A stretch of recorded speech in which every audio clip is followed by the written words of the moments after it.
Apan M360. Je suis avec Malika Tyrolien, chanteuse émérite qu'on connaît depuis quand même quelques années, avec Community Project, avec Bocante, vraiment envergure internationale, origine guadeloupéenne, montréalaise, fière, et nous sommes fiers de l'avoir parce que c'est une grande chanteuse. Et Calder Nash, qui fait équipe avec Malika dans le contexte d'un nouveau projet, un projet dont on n'a entendu que quelques éléments, quelques extraits, et ça s'appelle Gemini Crab, qui est une contraction de deux signes astrologiques, si j'ai bien compris, donc jumeaux, cancer, c'est ça? Yeah. Alors, Gemini Crab, c'est de la musique R&B progressive. Enfin, comment décrivez-vous ce nouveau projet? Dans les styles, ça va un petit peu, ça varie entre R&B, soul, jazz, hip-hop. Oui. Alors, Calder, raconte-nous ta relation professionnelle avec Malika, de quelle manière tout ça s'est construit? On s'est rencontrés avant 2010. Fait que là, ça va faire longtemps. Ouais, Ça fait 14-15 longtemps. ans, à une soirée Community, alors que je commençais, mais je commençais, ça se passait au Café Sablo sur Beaubien.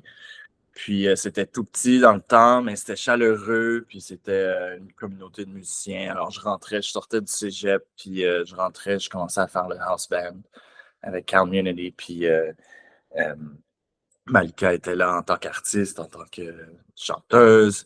Et puis, elle venait improviser, on improvisait ensemble, puis ça a cliqué. Puis, à force de se connaître, puis à retourner, on se voyait en soirée, entre amis. Puis, on écoutait de la musique. On a réalisé qu'on aime quand même beaucoup de choses en commun. On kiffe les mêmes choses.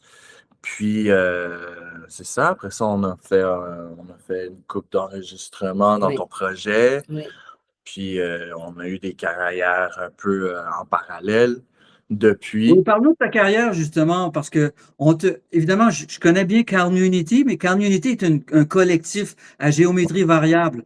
Alors, donc, il y a eu beaucoup de monde qui sont passés à travers Community et, Puis, et nous, plus d'une centaine, peut-être Oui, vraiment. 200 musiciens dans cet espace de temps-là, entre, mettons, 2007 et 2016, qui ont passé dans le sein de Community, puis que le consensus entre nous, c'est que c'était vraiment comme une espèce d'école, d'une église, un rassemblement, puis quelque chose qui nous a vraiment formés, quelque chose qui nous a vraiment aidés musicalement et professionnellement. Oui. oui, au À travers cabaret ça, j'ai rencontré, Résonance, on allait à l'époque, là, ouais, c'est ça, sur on a l'avenue fait, du Parc. On a il y fait a Diésons, des Résonance. soirées aux Diésons, aux Résonances, au Beau Bar qui est Oui. maintenant fermé, Mm. plein de choses, plein de places. Puis, au cours de plusieurs années. Donc, euh, Après ça, tu as fait autre chose. j'ai fait autre chose. J'ai fait 5 ans de Boogie Wonder Band. C'est ça. Euh, Puis j'ai joué avec pas mal d'artistes qui sont passés dans Community. Alors, il y a beaucoup d'artistes qui faisaient leur album, puis ils faisaient des prestations. Puis vu que j'étais dans le collectif, ben, ils nous connaissaient. Ok, ils m'engageaient pour jouer des keyboards pour eux. Euh, et puis, ça a continué. Puis c'est ça que je fais depuis ce temps-là, à temps plein. Ah ben c'est super. Alors donc, c'est une rencontre naturelle finalement que ce projet-là finisse par aboutir. C'était dans vos possibilités et ça s'est de plus en plus concrétisé, si je comprends bien. Oui, Probablement. mais disons que le point de départ le plus concret, ça a été une résidence artistique au Centre Phi.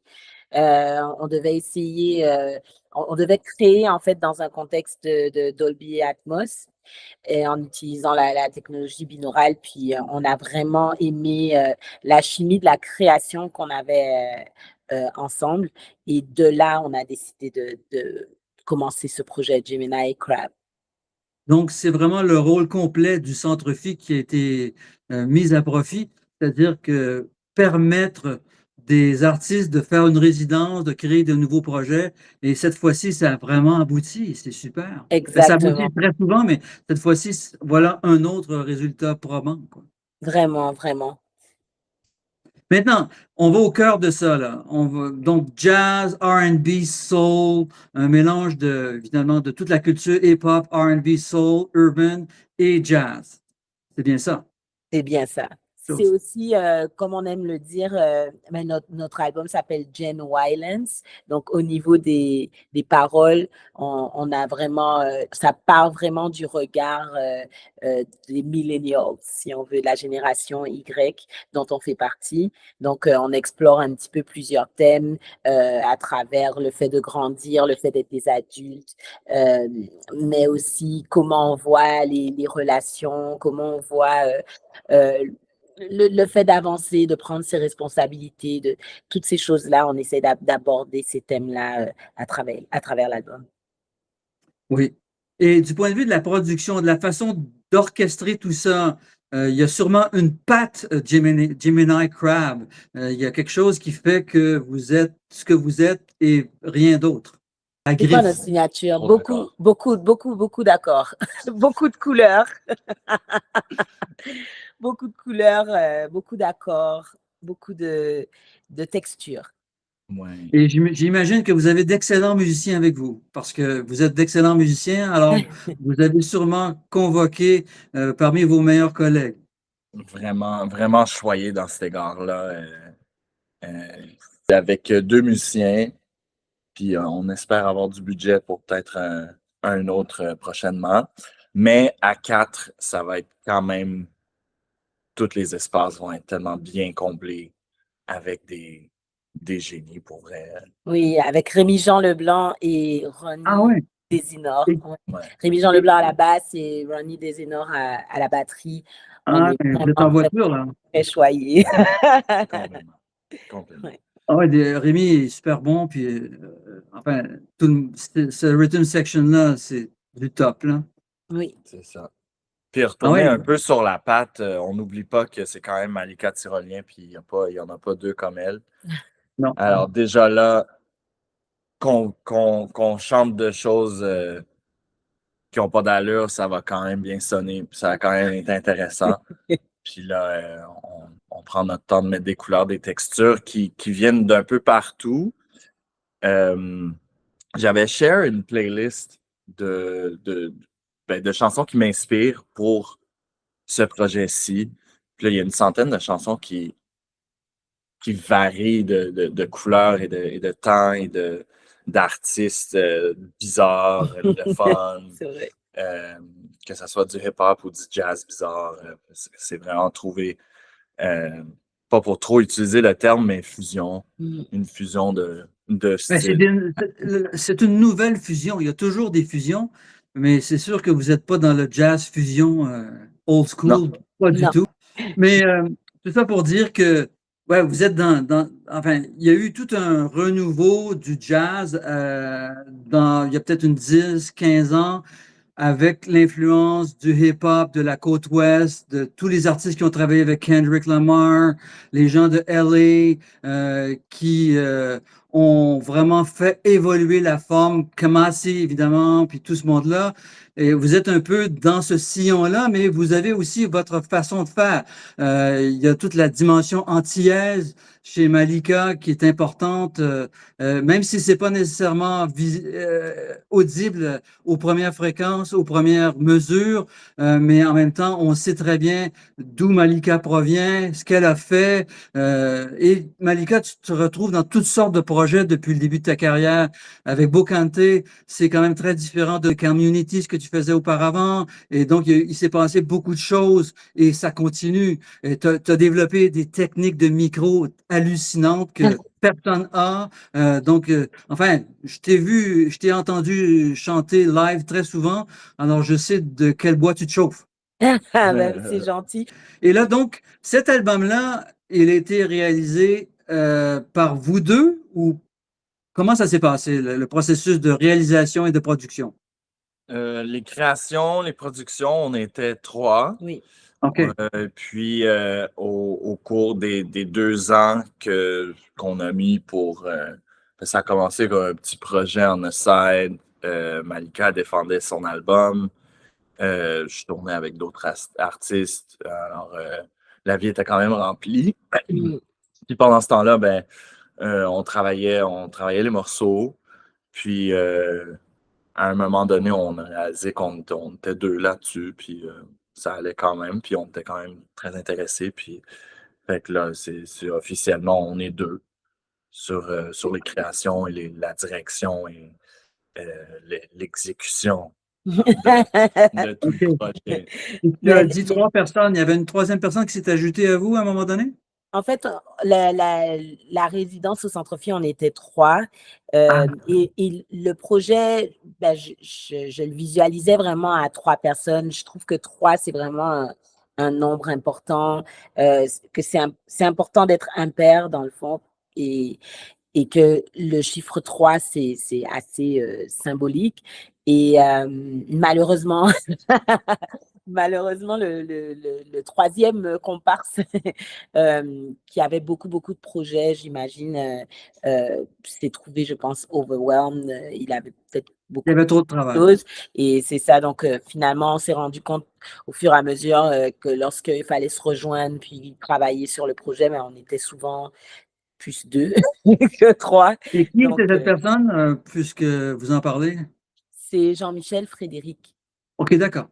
Et maintenant, il doit y avoir une différence entre le personnel embauché en studio et ce qui va se passer sur scène. Alors, qui était en studio pour l'album, qui se sont joints à vous et ben, vous avez déjà parlé du band live, mais quelles sont les différences entre l'enregistrement et l'exécution sur scène? Lui, il y en a. Ben là, c'était Ronnie sur l'enregistrement de OK. studio. Donc, Ronnie à la batterie et dans le studio et en live. Fait que rien ne change dans cette optique-là. C'est sûr qu'il y a eu beaucoup de programmation à l'ordi. Fait qu'il y a beaucoup de sons qui sont sortis de nos laptops. Puis, Mais on à a la eu, oui, baisse, on a eu des contributions de Michael Lee et et Pierre Hérésias. c'est ça. Puis le reste, j'ai à peu près tout fait à la synth bass. Donc, il n'y a pas beaucoup de personnel qui ont joué live sur l'album. C'est quand même. On a aussi du saxophone de Danny Roy. Hey, c'est vrai! Et vous Il avez, nous a vous envoyé avez ça Michael par League après. aussi. Après les Oui, sessions, oui. il a pris le stock parce qu'il y avait engineer, comment on dit ça en français? Oui, c'est lui qui était l'ingénieur pour nous. C'est Ouais, lui qui a enregistré le les projet. sessions avec. Ingénieur du son. Ingénieur du Voilà. son. Il a fait il a fait la captation de la batterie à Ronnie. Et puis après les sessions, il s'est senti inspiré de nous envoyer des saxophones, trompettes, Oui, alto oui, et ténor. En tout cas, il nous a fait une section de brass enregistrée, puis qu'on a mis sur un des titres qui va sortir sur l'album qui s'appelle I'm Ready. c'est ça. Euh, Le titre s'appelle I'm Ready. Oui. I'm ready. une Oui. Et belle donc, contribution. est-ce une autoproduction ou avez-vous un contrat avec une maison de disques? Alors, c'est une autoproduction, mais nous avons comme un contrat de distribution, si on veut, avec En une maison. licence. En Oui, licence, comme en vous. licence, exactement. Mais c'est vraiment pour l'instant très, très autoproduit. C'est très bien. Maintenant, c'est la meilleure façon de procéder. On reste complètement indépendant artistiquement. Et si ça marche, ben, tant mieux pour les licences. Oui, Ouais. c'est vrai. C'est Et vrai. vous avez quand même eu Michael Lee, qui est un allié de Malika, puisque Oui, Malika, tu travailles avec Michael Lee dans Bocante, et tu as oui. travaillé aussi sur son big band, son gros groupe Avec Snarky Puppy, oui. avec Snarky Puppy. Alors donc, tu as été très souvent invité par Snarky Puppy Oui, pour y chanter. Donc, c'est une relation solide puisqu'il a accepté de venir faire des tracks de bass. oui. Et Rémi-Jean Leblanc est du même niveau en termes d'exécution technique. Et je pourrais même en dire davantage, mais je ne le dirai pas. Euh, il est Ça, vraiment c'est une très, très question bon. c'est une question de goût. Non, Ben, les goûts sont dans la nature, C'est mais ça. donc j'aime beaucoup la direction artistique de Michael League, surtout dans Bocante, personnellement. Oui, Je préfère Bocante à Snarky Puppy. Je trouve que c'est waouh, encore plus créatif, c'est plus nouveau, mais c'est plus difficile à vendre, évidemment. Il n'y a c'est pas ça. un following aussi grand. C'est normal, à chaque fois que c'est nouveau, c'est toujours plus difficile à vendre. Alors, mais là, cette fois, vous partez vraiment le vent dans les voiles avec votre bagage et vous ferez finalement le lancement de l'album au Centre Phi, là où tout a commencé. Exactement. On Exactement. rappelle la Le date? lancement va avoir lieu le 28 novembre au Centre Phi. Donc, on est vraiment très, très contents. Tout ça après le lancement de l'album, le lancement digital, si on veut, le 1er novembre. Donc, l'album sera disponible partout. Mais on célèbre juste après notre tournée parce on a notre première tournée en Europe, comme Calder disait tout à l'heure. On va partir en Allemagne. On a plusieurs dates en Allemagne, en France, en Pologne et au UK. Et du coup, c'est vraiment notre première sortie. Là, on va présenter les chansons juste au moment où l'album sort le 1er novembre. Et une fois qu'on revient à Montréal fin novembre, eh bien, on présente le projet à Montréal. Ah, c'est super. Donc, ça va être déjà bien rodé. Une Oui, tournée, il n'y a rien de tel pour vraiment circonscrire le son du band. exactement. Et au fil des concerts, ça devient de plus en plus solide et vous allez Exactement. ajouter des choses, vous allez pouvoir préciser votre direction, Voilà. peut-être modifier des arrangements live, Oui, parce que toujours live est toujours très différent du studio, c'est une autre histoire. c'est Alors, ça. donc, ça va être super. Alors, on va avoir vraiment un produit achevé lorsque C'est ce sera ça, à on voulait Montréal à la fin offrir novembre. ça à Montréal, notre hometown, on voulait comme vraiment présenter le projet le plus près possible pour notre public montréalais. Et dans votre carrière à vous deux, là, qu'est-ce que ça signifie, ce nouveau projet-là, par rapport à ce que vous avez accompli antérieurement? Pensez-vous que ça pourrait être le projet principal à moyen et à long terme? Comment le voyez-vous? C'est une très bonne question. Je ne sais pas si on a vraiment pensé à ça. Mm. Ben, c'est peut-être pas On est important, là, ça vraiment, arrive naturellement. oui, je pense qu'on est vraiment très, très, dans notre manière de faire, on est très organique. Ouais. On va beaucoup avec le flow. Personnellement, j'aime énormément ce projet. J'en suis vraiment très, très fière. J'aime vraiment travailler avec Calder. C'est comme vraiment comme une personne qui est très complémentaire au niveau musical. Là où je vais peut-être être un peu plus boring, lui, il va ramener beaucoup de fun et j'aime ça, j'aime où on s'en va avec ce projet. Donc, ça me fait vraiment, vraiment plaisir de le défendre à fond et on verra où est-ce que ça va nous mener. Mais c'est clair qu'on est des musiciens. euh, Tant que le projet n'est pas une espèce d'explosion où on n'a plus de temps pour autre chose, on va toujours quand même travailler sur pas mal de choses. Donc, moi, il y a Bocante qui s'en va nulle part. Donc, je C'est sais que je vais difficile, quand c'est même difficile. travailler avec Bocante une fois qu'on va faire notre nouvel album. Il y a ça qui reste. Il ne l'a pas dit parce qu'il est comme humble, mais il a beaucoup de projets à côté, puis il travaille avec des grands artistes, des artistes vraiment comme de renommée, surtout au Québec, dont Jonathan Roy, qui a énormément de dates, qui est un artiste qui roule beaucoup. Donc, lui aussi, il a ces choses qui fonctionnent très, très bien. Donc, c'est juste un moyen de voir comment on peut faire fonctionner tout ça de manière fluide.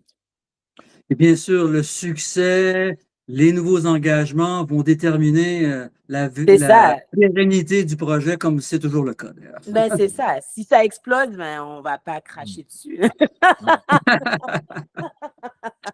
C'est plus probable. Alors donc, Voilà. on est très heureux que ce nouveau projet existe. C'est un rendez-vous au Centre Phi fin novembre. Le 28.